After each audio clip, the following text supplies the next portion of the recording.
እሺ ተመልካቾች እንዴት ናችሁ?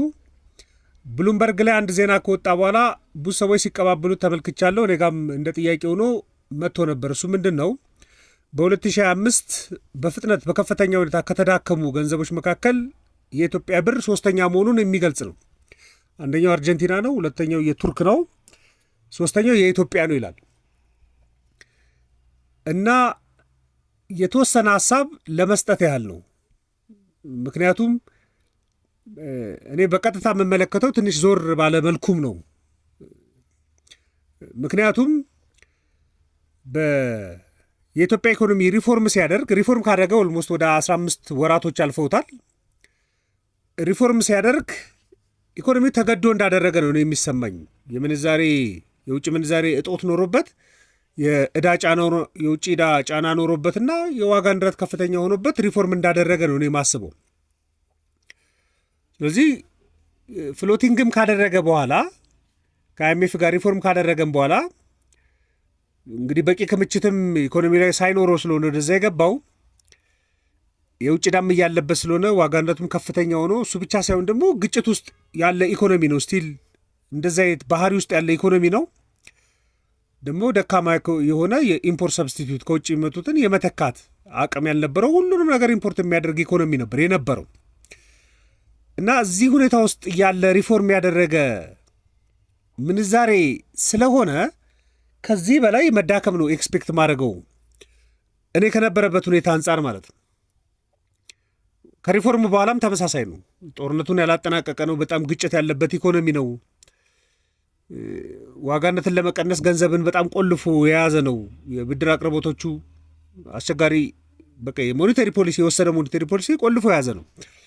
የውጭ ቀጥተኛ ኢንቨስትመንትም ሌሎች ችግሮች ተደራርበውበት በሚጠበቀው ልክ ለመሄድ የሚቸገር ነው እና ሪፎርሙም ገና 15ኛ ወሩ ላይ ከመሆኑ አንጻር እና የተከማቸ ዕዳ በተለይ ማቹሪቲያቸው የደረሰ የዩሮ ቦንድን አይነት ዕዳ የያዘ ኢኮኖሚና ደግሞ ዕዳ ለማሸጋሸግ የሚሄድበት መንገድ ገና ውጤታማ ያደረገው ስላልሆነ ገንዘብ ብር ከዚህ በላይ ከዶላር አንጻር ይዳከማል ብሎ መጠበቅ ይቻላል።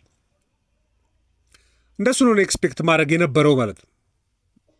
አሁን በ2025 ላይ የሚለው እንግዲህ ከዳታው ተነስቶ ብሉምበርግ ላይ ያለው ምንድን ነው? በ2025 እንግዲህ ሪፎርሙ እንደዛ ነው። 2024 ላይ ለ6 ወራቶች ቆይቷል። 2025 ደግሞ የው 12ኛ ወሩን እያስቆጠረ ነው ሪፎርሙ። ጁላይ 2024 ላይ የነበረ ስለሆነ አሁን 2026 ሊገባ ነው። በ2025 ወደ 15 ከመቶ ተዳክሟል ነው የሚለው። 15 ከመቶ እንግዲህ 2025 ሲገባ አካባቢ ከ127 እስከ 129 ነበር አንድ የአሜሪካ ዶላር የሚመነዘረው። አሁን ደግሞ ከ151 እስከ 154 ባለው ሬንጅ ውስጥ ነው የሚመነዘረው። ስለዚህ ይህን ስትለውጡት ወደ 15 ከመቶ የሚሆን ተዳክሟል በዚህ ዓመት ውስጥ። እኔ በዚህ ዓመት ውስጥ 2024 ላይ የተዳከመው ኦልሞስት ከ100% በላይ ነው። 58 ምናምን የነበረው በዛ በስድስት ወር ውስጥ ወደ 126 ነው ወደ 127 ነው የመጣው። ስለዚህ 2024 ላይ የተዳከመው ከ100% በላይ ነው። 2025 ደግሞ የተዳከመው በ15 ከመቶ ነው። ስለዚህ እኔ መጥፎ ነው ለማለት ትንሽ ያስቸግረኛል። ምክንያቱም ካለበት ችግር አንጻር ይዳከም የነበረው ፍጥነት እንዳም ከዚህ በላይ እንደሆነ ነው ኤክስፔክት ማድረገው። ሶስተኛ ነው የሚለው መረጃ የመጣው ምንድን ነው? አንደኛው የአርጀንቲና ነው። የአርጀንቲና ፔሶ በ2025 ብቻ እንግዲህ አንድ የአሜሪካ ዶላር ወደ 1440 ፔሶ ነው የሚመነዘረው። ወደ 29 ከመቶ ነው የተዳከመው። እንግዲህ ያው ኢኮኖሚያንም ለመመለስ የአይኤምኤፍ ድጋፍ ነበራት ወደ 20 ቢሊዮን ዶላር እና ወደ ማኔጂንግ ፍሎቲንግ ደግሞ ለውጣለች።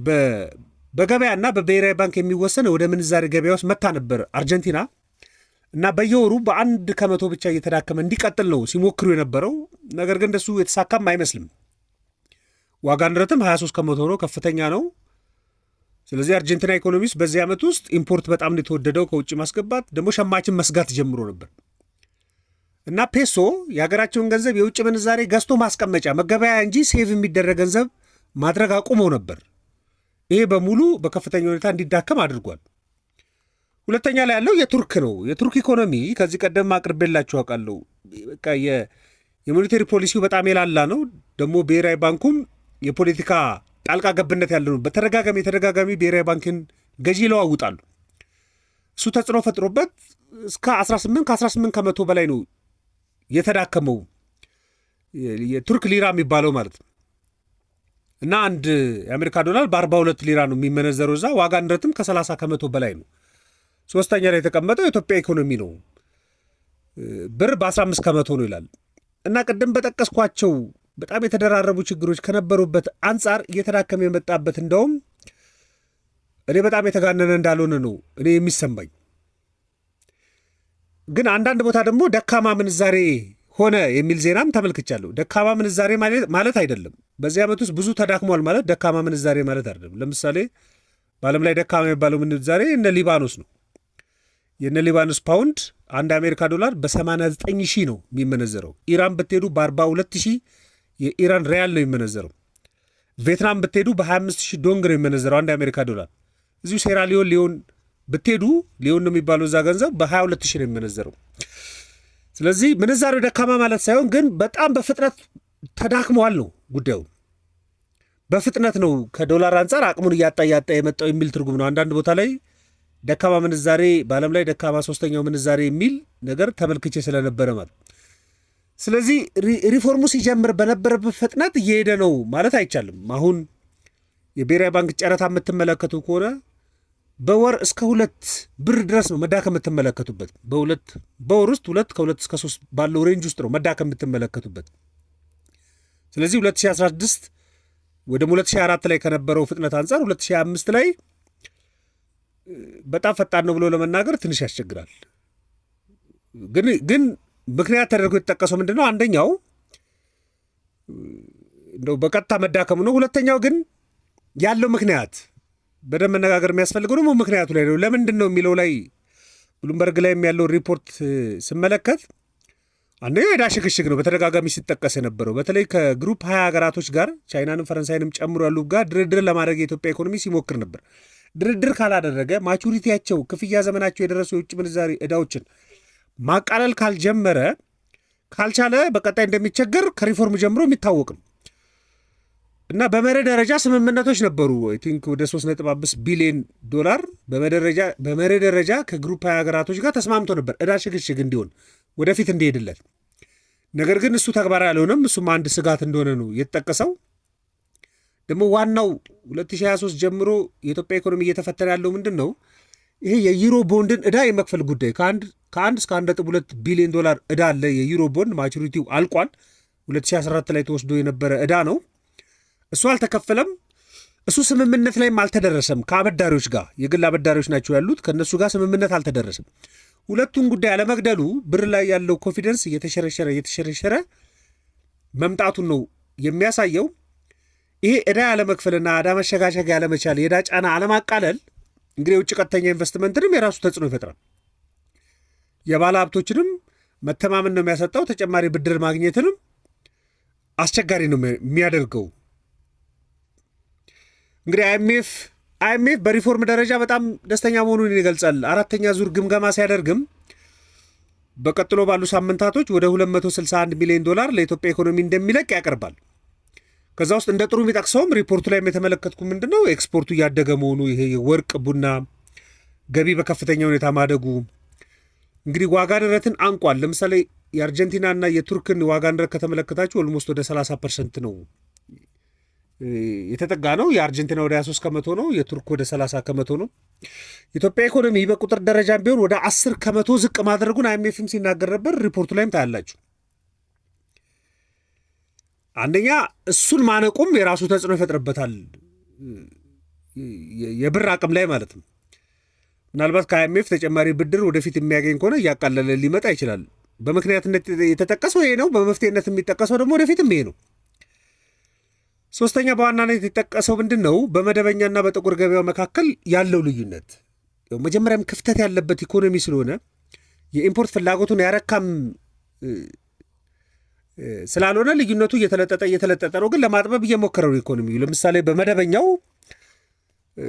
151 ብርም ትመለከታላችሁ፣ 152ም ኮሚሽን የሚጨምሩ ባንኮች ላይም እስከ 154 ትመለከታላችሁ። በጥቁር ገበያው አሁን የሚጠቀሰው እስከ 180 ነው መካከል ላይ ያለው ልዩነት። እንግዲህ ብሔራዊ ባንክ እንኳን የአማካይ ዌይትድ የጨረታ ዋጋ እንኳን 155 ነው ያለፈ ነው ወደዛ አካባቢ ስለሆነ ማለት ነው። ስለዚህ ያው ልዩነቱ ኦልሞስት እየሰፋ መጥቷል። ግን እኔ ከሚጠበቀው አንጻር እንደውም በተወሰነ መልኩ እንደተያዘ ነው እኔ የማስበው። ክፍተት እያለበት በጣም ረጅም ጊዜ የተቆለፈን የምንዛሬ ገበያ ሲለቅ ኢምፖርት ላይ የተመሰረተ መሆኑ የውጭ ቀጥተኛ ኢንቨስትመንትን ለመሳብ ሌላ ብዙ ምክንያቶች ያሉበት ግጭት፣ ጦርነት ውስጥ የመንግስት ኤክስፔንዲቸር በጣም ከፍተኛ በሆነበት ኤክስፖርት ከ3 ቢሊዮን ዶላር በላይ የማይዘል ኤክስፖርትን ይዞ ሪፎርም በቃ ችግር ውስጥ እያለ በቂ ሪዘርቭ ሳይዝ ሪፎርም ያደረገ ደግሞ ግንዛቤን በደንብ ነው የሚያስፈልገው። የማርኬት ግንዛቤ በደንብ ነው። ለዚህ ነው በቂ ሪዘርቭ ከያዘ በኋላ ነው አንድ ኢኮኖሚ ሪፎርም ማድረግ ያለበት፣ ድንገት ማድረግ የለበት የሚባለው ለዛ ነው። እነዛ በሙሉ መሰራት የነበረባቸው ቅድሚያ ያልተሰሩ ስራዎች ባሉበት ላይ ሪፎርም ሲያደርግ በጣም ከፍተኛ መገለባበጥ ነበር ይጠበቅ የነበረው። 2024 ላይ በሄደበት ፍጥነት 2025ም ብሄር ኖሮ 200 ብርን የዘለለ ምንዛሬ ነው የምንመለከተው ኦፊሻሉ ላይ እንኳን ማለት ነው። ነገር ግን አሁን 15 ከመቶ እንኳን ብቻ በአንድ ዓመት ውስጥ የተዳከመበት መሆኑ ከችግሮች አንጻር እኔ ብዙም የተጋነነ ነው ብዬ አላሰብኩም። ግን ጫና የለውም ከተባለ በጣም ጫና አለው። መፈታት የማይችሉ ነበሩ ከተባለ ደግሞ መፈታት የሚችሉባቸው እድሎች ነበሩ። ስለዚህ በቀጣይ ኢኮኖሚው ማድረግ ያለበት ምንድነው? መሰረታዊ ጉዳይ አሁን እያሳደገ የመጣውን የውጭ ምንዛሬ ማሳደግ አለበት በከፍተኛ ሁኔታ። ኤክስፖርቱ ማለት ነው የአገልግሎቱም አይኤምኤፍም ሪኮመንድ ያደርጋል። ኤክስፖርታቸው አድጓል፣ ወደ 8 ቢሊዮን ዶላር ደርሷል የቁስ ብቻ። ስለዚህ አገልግሎቱን ማደግ አለበት። እሱ በከፍተኛ ሁኔታ እንዲያድግ ማድረግ በጣም መሰረታዊ ነው። የዕዳ ጉዳይን ማጠናቀቅ በጣም መሰረታዊና አስፈላጊ ነው። የዩሮ ቦንዱን መፍታት ባለበት ሁኔታ ለመፍታት ኢኮኖሚ መሞከር አለበት። ወይ በድርድር ማራዘም አለበት፣ ወይ መክፈል የሚችልበትን አቅም በሙሉ አሰባስቦ ወደ መክፈል መምጣት አለበት ኢኮኖሚ። እሱ ምንድነው የአበዳሪዎቹን ኮንፊደንስ የውጭ ቀጥተኛ ኢንቨስትመንትም እንዳይመጣ ተጽዕኖ እየፈጠረ ቆልፎ የያዘ ምክንያት ስለሆነ ማለት ነው። እሱን ኢኮኖሚ መፍታት አለበት። ደግሞ የደህንነት ጉዳይ፣ የጸጥታ ጉዳዩን፣ የጦርነት ስጋቶችን ደግሞ ኢኮኖሚው ማጥፋት አለበት። የውጭ ምንዛሬውን የሚበላ ኮንፊደንስን አንድ የሚያሳሳ ነገር ቢኖር ይሄ የግጭት የጦርነት ጉዳይ ነው። እሱም ማስተካከል አለበት። ኢኮኖሚ ኮንፊደንስን ማሳደግ አለበት። የሀገር ውስጥም ባለሀብቶችም ሆኑ የውጭ ባለሀብቶችም ኮንፊደንስ ማሳደግ አለበት። የባለሀብት ብቻ ሳይሆን የህብረተሰብን ኮንፊደንስ ማደግ አለበት። ኢኮኖሚ የተረጋጋ መሆኑን፣ የውጭ ምንዛሬ አቅርቦቱ እየተሻሻለ መምጣቱ ማመን አለበት።